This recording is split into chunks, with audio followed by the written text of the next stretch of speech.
رمضان مبارک میں اپنے آپ کو عبادت کے لیے بندہ مختص کر لے کہ بھائی میں نے اس مہینے میں وہ عبادتیں کرنی ہیں جو عام دنوں میں نہیں کرنی۔ میں مثال دے رہا ہوں، روزانہ کی بنیاد پہ اگر ہو سکے تو بندہ صلاۃ التسبیح پڑھے۔ صلاۃ التسبیح سے پچھلے گناہ زندگی کے معاف ہو جاتے ہیں، ڈیلی بیسس پہ پڑھیں۔ اور اگر ڈیلی بیسس پہ صلاۃ التسبیح نہیں ہو سکتی تو کم از کم ہر جمعے کو تو ہو جائے نا، ہر عشرے میں 2-3 مرتبہ ہو جائے تو تب بھی بہتر ہے۔ نہیں تو روزانہ کی بنیاد پہ نفل ہو جائیں، جو عام دنوں میں ہم نفل نہیں پڑھتے، ان دنوں میں نفل ہو جائیں تو وہ ایک نفل آپ کے فرض کے برابر ہو جائے گا۔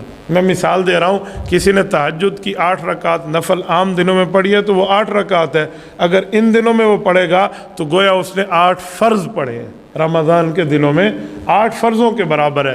حدیث پاک میں اللہ کے رسول نے فرمایا من تقرب فیہ بخصلۃ کان کمن ادی فریضۃ فیما سوا، فرمایا عام دنوں کے فرض اس دنوں کے نفل یہ وقت میں، ویلیو میں، اور جو ہے نا کیا کہتے ہیں ثواب کی مقدار میں برابر ہو جاتے ہیں۔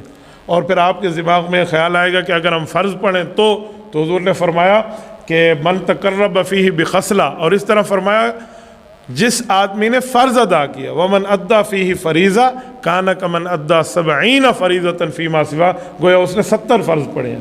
میں مثال کے لیے کہتا ہوں، اگر ہم نے ظہر پڑھی ہے، فجر پڑھی ہے، عصر پڑھی ہے، مغرب پڑھی ہے، عشاء پڑھی ہے، تو گویا یہ نماز ہم 70 مرتبہ پڑھ رہے ہیں۔ جس نے فجر کی نماز پڑھی تو وہ یہ سوچے کہ میں 2 مہینے 10 دن نماز پڑھ چکا ہوں۔ 70 فرائض یہی ہے نا، 2 مہینے 10 دن کے معاملات چلا لیے اس نے، گویا یہ اتنے عرصے تک پڑھتا رہا۔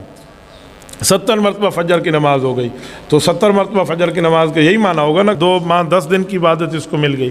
تو اس طرح بندہ کرے، اور اگر ایک وقت کے، ایک دن کے 5 فرائض اس نے پڑھ لیے تو 5 کو اگر ہم 70 سے ضرب دیں تو غالباً 350 جا کے بنتا ہے، تو ایک دن کی 5 نمازیں 350 نمازوں کے برابر بن جائیں گی، کیونکہ ایک فرض ہے اور وہ 70 فرائض کے برابر بن رہا ہے۔